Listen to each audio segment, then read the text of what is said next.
Slowly unlock your fingers and place them over your eyes for 5 seconds. 5, 4, 3, 2, 1, and 0. Let us express a great gratitude, deep gratitude from our heart to all the masters,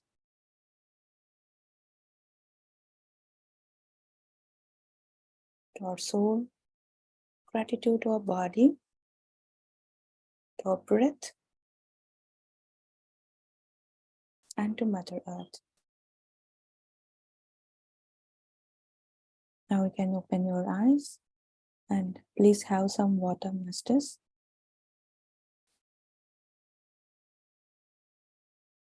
Thank you, everyone. Thank you for joining and sharing your energies. So let's go into our insights from Celestine prophecy. The last session we have discussed about the second insight, and we got to know how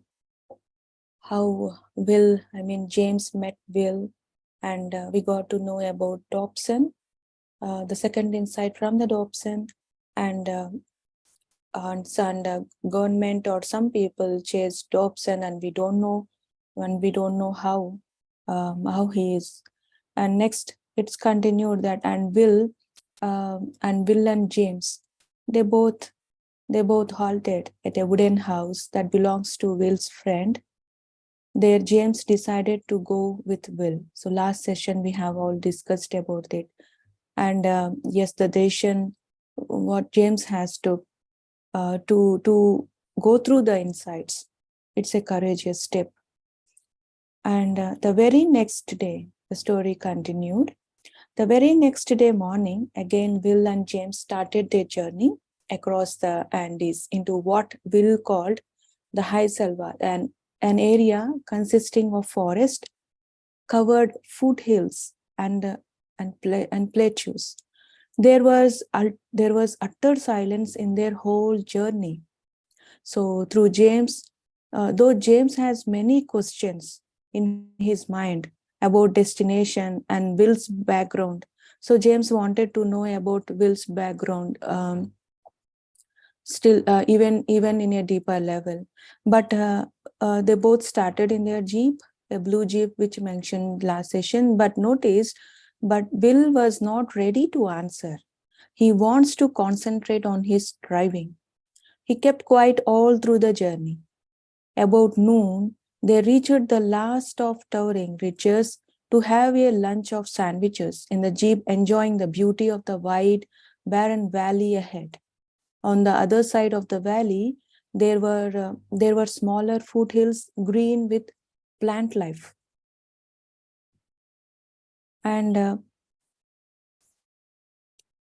as they finished their lunch, Will said that they are going to have night halt at Vincente Lodge, an old 19th century estate which formerly belonged to Spanish Catholic Church.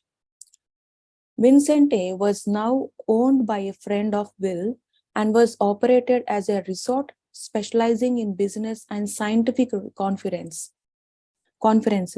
So Will gave only this brief explanation and started to drive again. So James again had many questions about the place and the reason behind the stay at Vincente.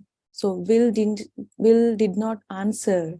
And on the top, he advised James to focus on the landscape. So in conversation, they travel, we do keep on converse with each other. So, but Will said, so look at the landscape around. So concentrate on that. The beauty of the Vincente touched his heart, James' heart.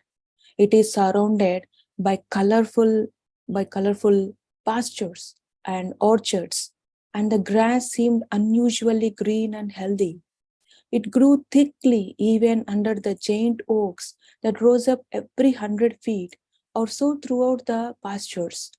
Something about these huge trees seemed incredibly attractive to him, but he could not quite grasp what the feeling was. After a while, they reached to the lodge. It is a large Spanish-style building constructed of hewn timbers and grey stone.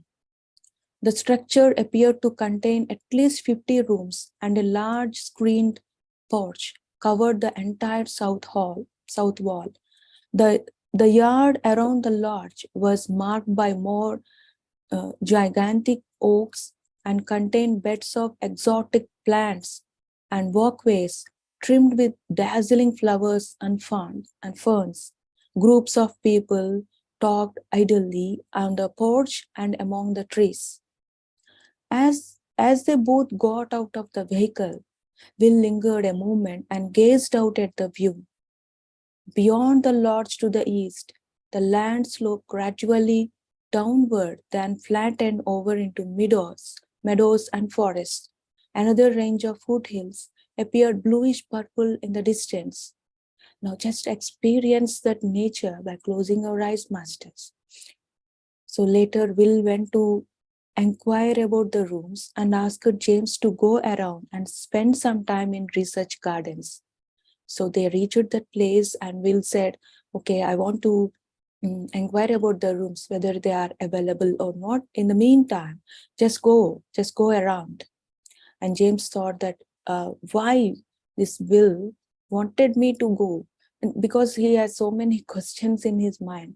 So James thought that willingly Will was leaving him, but he was unaware of the reason. James started to explore and how let's listen his experience in his own words. Just close your eyes, masters. Several large trees and a winding path toward the south attracted me, so I walked that way. Once I reached the trees, I could see that the walkway proceeded through a small iron gate and down several tiers of stone steps to a meadow filled with the wild flowers. In the distance was an orchard of some kind and a small creek and more forest land. At the gate, I stopped and took several deep breaths, admiring the beauty below.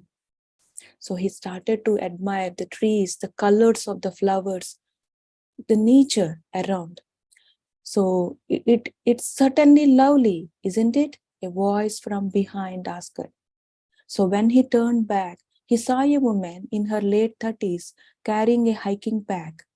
James asked her whether she knows the way to research gardens.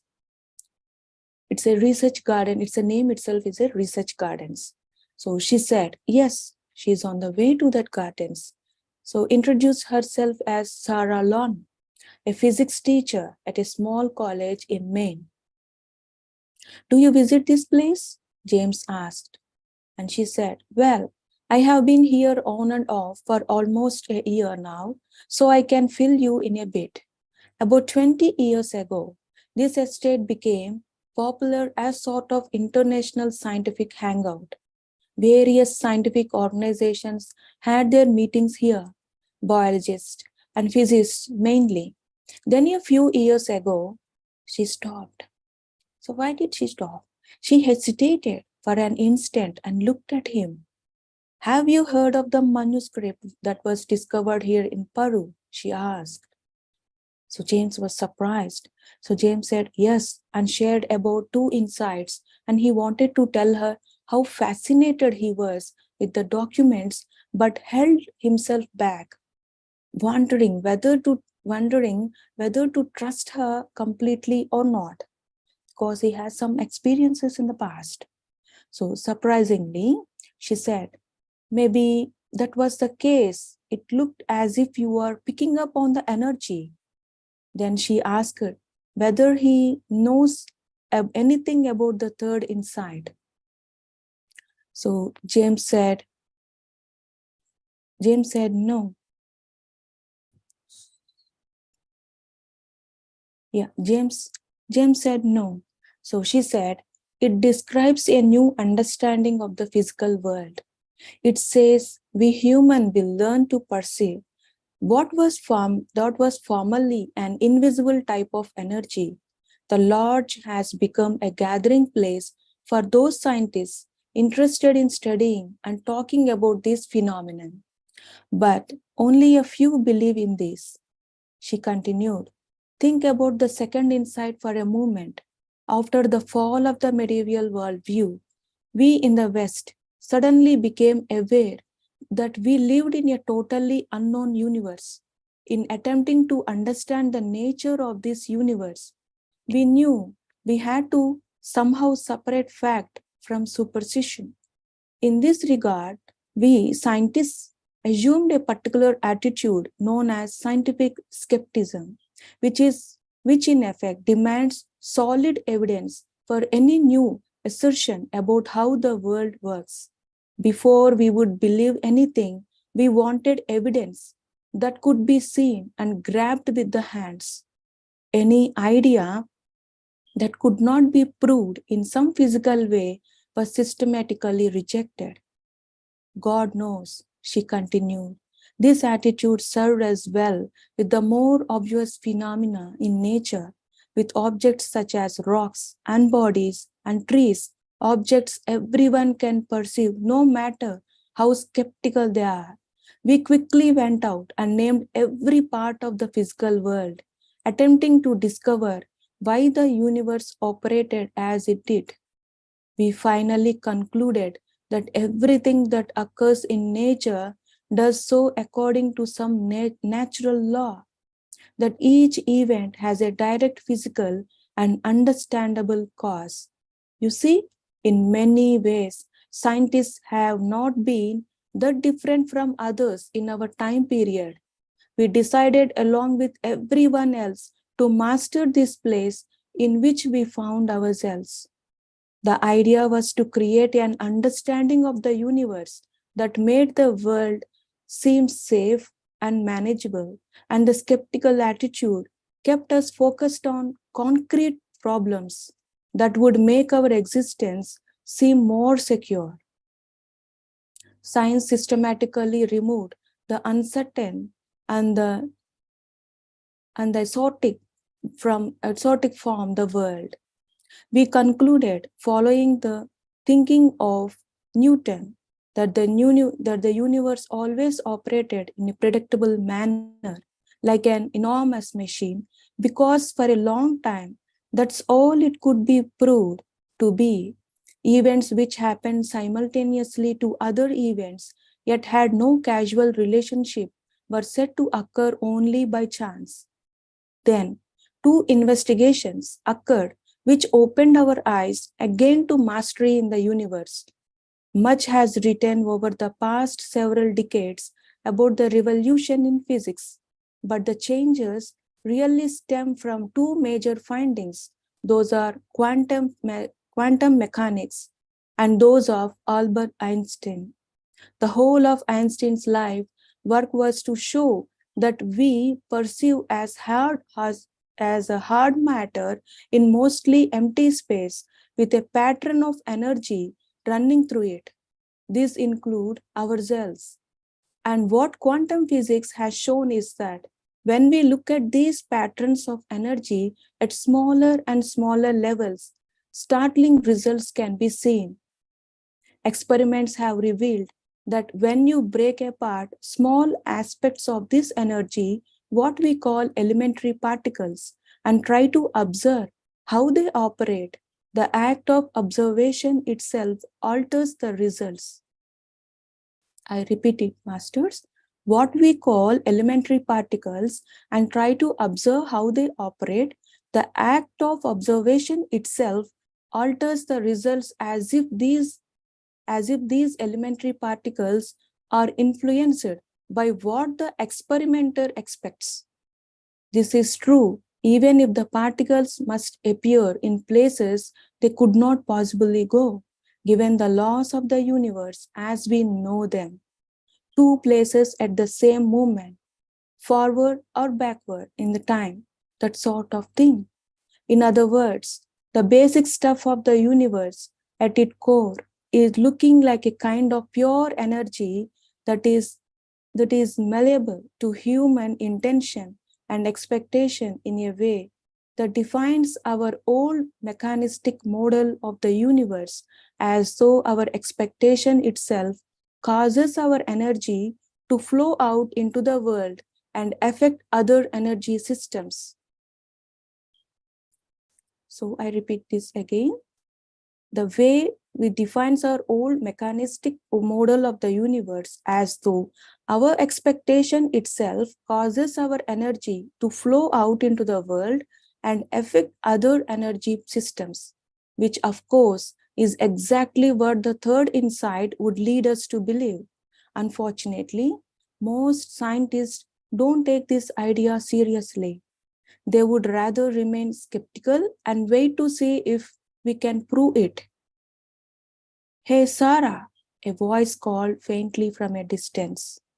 So all this she is conversing with she is sharing with James, and a voice called her, Sarah. Who was that? We will know in the next session, Masters. And yes, Sarah was explaining about the energy, how it's going to affect, and even the scientists when they are experimenting, what they think, what they expect from that experiment, so that particles they are turning, they are aligning with the energy of the scientist here. What I understood was, so energy always it's very important and plays a vital role. See how our thoughts, this what says we create our own destiny, isn't it? So what we think, the energy, so we attract that. Everything here is an energy in the universe. And you know, in the past, like Babaji, what he shared about the energy, how it is affecting the other energies, about the thoughts, he said, always be aware of your thoughts. Never go into low frequency thoughts, which it's not only affecting you, it's also affecting the universe. All these thoughts, all these energy, they store, they sits in the astral world. And people who are feeling low, so they attract that energy, even deeper, in a deeper sense, that even they are dwelling into that energy in a deep state. So we are affecting, and also indirectly we are affecting others too. We are with our own thoughts, our body and our energy field getting disturbed, and even the others too, even the universe too. And this is about why we are doubting ourselves, why we are not able to connect with the nature. Even I initially, when I came into meditation, unknowingly I used to connect with the trees. I used to doubt a lot, because that was completely new to me, and I didn't have any trust, I didn't have any experience before. So then Babaji said, you have to trust yourself, trust these energies. So whatever you see, trust it first. So everything we can't prove, we can't have the solid proofs. It's an experience, right? And also initially, why Will was not having a discussion with the James, because he want to concentrate, want to completely be in that present moment. He want to completely be in that state, wanted to drive, want to concentrate on driving, right? So thank you so much. If at all you want to share, Masters, you can unmute yourself. Share your experience or anything relating to meditation, or anything you want to share, you can unmute yourself. And thank you so much for listening.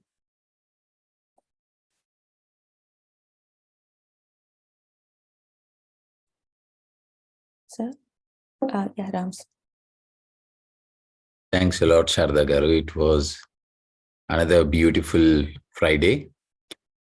And, you know, it was like few moments, the meditation was, when you said, let's stay in silence for the last 1 minute. I said, it did not even happen a minute.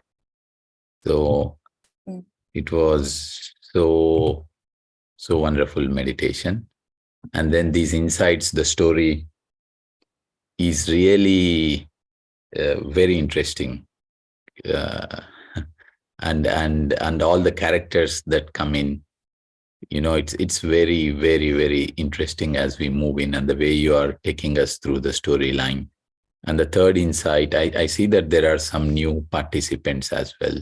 So I just want to share a bit of the let's say single statements for the insights. Is that okay, Sharda Garu? Yeah, it's good idea, sir. Yes, please, sir, please. So I find it on a website, and then I see it's quite condensed way of insights looking. So the first insight speaks about the synchronicities, meaningful coincidences, or connected events that cannot be explained by ordinary science. So these synchronicities are real, frequent, meaningful, purposeful, and enlivening. So this was the first insight. I'm sure whoever were there when Shardaji was explaining the storyline a couple of weeks ago understands even with examples in that storyline. And the second insight that we heard last week was about through psycho-spiritual historical reflection, we can live in a longer now and see through our historical, cultural, and conscious fixations. So this was about the second insight. And the third insight that we heard today, basically when the characters arrived to this place, and then they speaks about interaction of the energy, and Shardaji very well put even towards the end how our thoughts we put it into the universe, and then that affects us, and even it affects everything in the universe. So the third insight in a condensed way, it says the world consists of energy that human beings can directly interact with in ways that transcend current scientific understanding.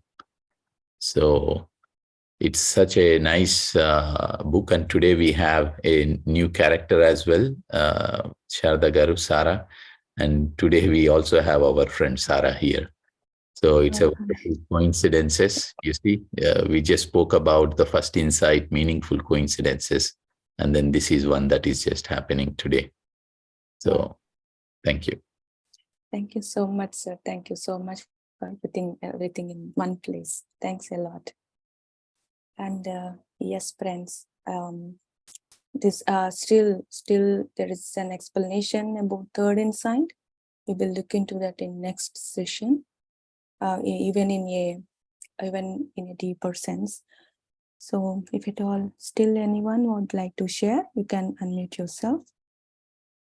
Like Ram sir has mentioned, each character is important here. Each character shares one insight, other insights, and the connection. This is how the connection happens. So yes, then if at all no sharings, then shall we meet? Yeah, No. Mamatha ji. Yes, Mamatha ji. Namaste, Sharada. Namaste, Namaste.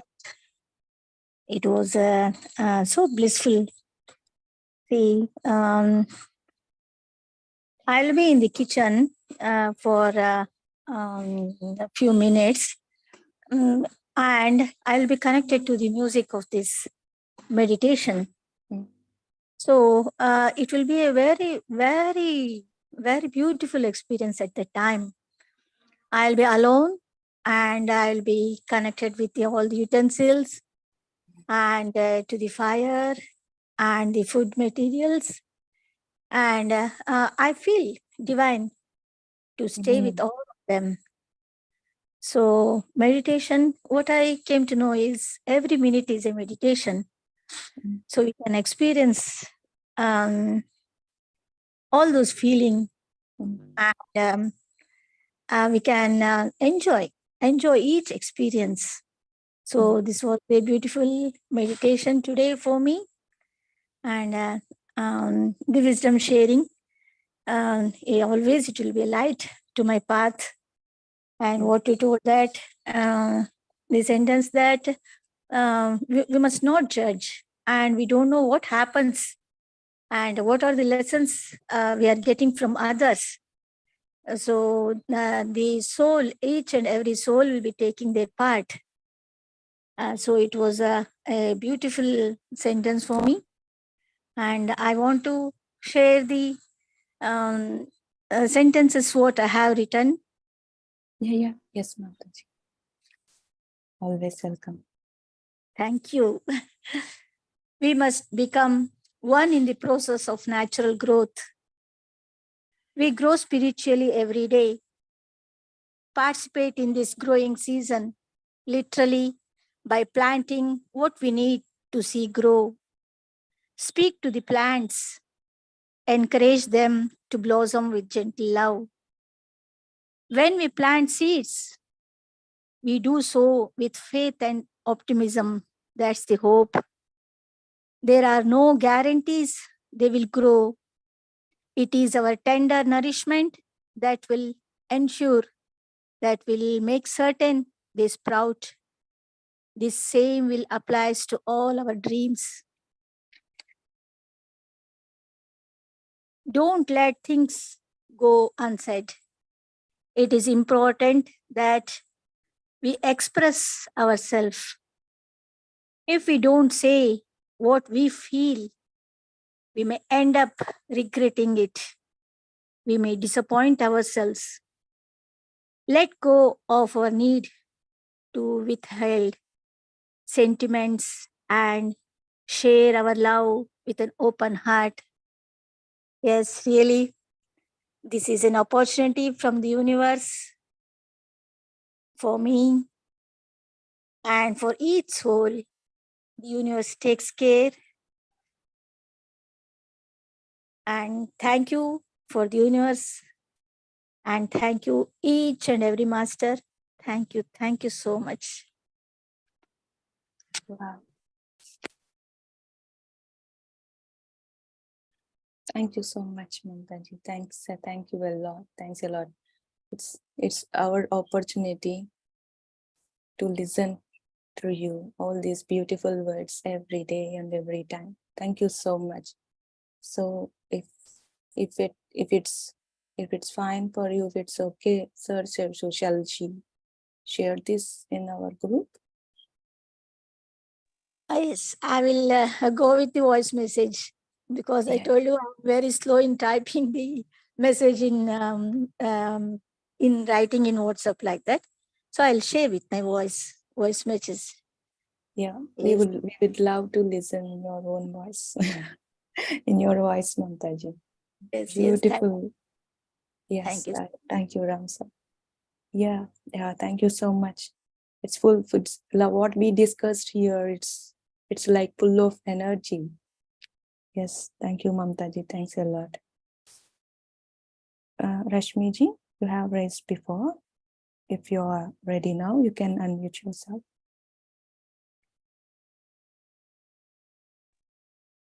Yes, Shardaji, very nice meditation. Very Thank you. beautiful insights also. Yeah, lastly, you have said that thoughts, certain laws we need to believe, trust, and then it cannot be proved, right? And experience, you need to get the experience. I think similar things also been told in Sri M's journey, life journey, I think part 2, part 3. I think his Babaji also said, first you need to put trust and then experience. Everything cannot be proved. Wow, thank I you. can connect it. Yeah, thank you. Wow, thank you so much. Thank you, Rashmiji. So initially, it's very, very new for me in the meditation journey. We went to a valley near, so it's a stream of water, falling waterfalls, and there a big rock attracted me. So I went there, and I feel like it to touch. So when I touched it, usually the rocks are hard, isn't it? So when I touched it, I felt like it has life. It's like smooth like sponge. I don't know what I felt. I felt like so different and a little bit worried about that experience. because I never had that interaction with any trees before, or any rocks or like that. So as soon as I came back from the trip, so I messaged to Ram sir, this is what happened for me. A rock feeling, I could feel the life of the rock. Is it true? So all that, thank you, Ram sir, for boosting those energies and bringing back my trust. So Ram sir said, we have to believe, Sarada ji, you have to believe. So thank you, Ram sir. So then I started slowly, I started to believe and started to connect with the universe. That's how we received messages from Luna, the trees and the sun, ocean. Thank you so much, sir. Thank you all, masters. Then anyone would like to share? Then okay, then have a great time. Always connect with yourselves. So connecting with ourselves is connecting with the universe. Let us trust our energies. Let us not keep our physical mind. So is it true or not? It's okay. It's okay. Just go. And then let's meet in the evening then, masters. Have a great time. Thank you all. Namaste.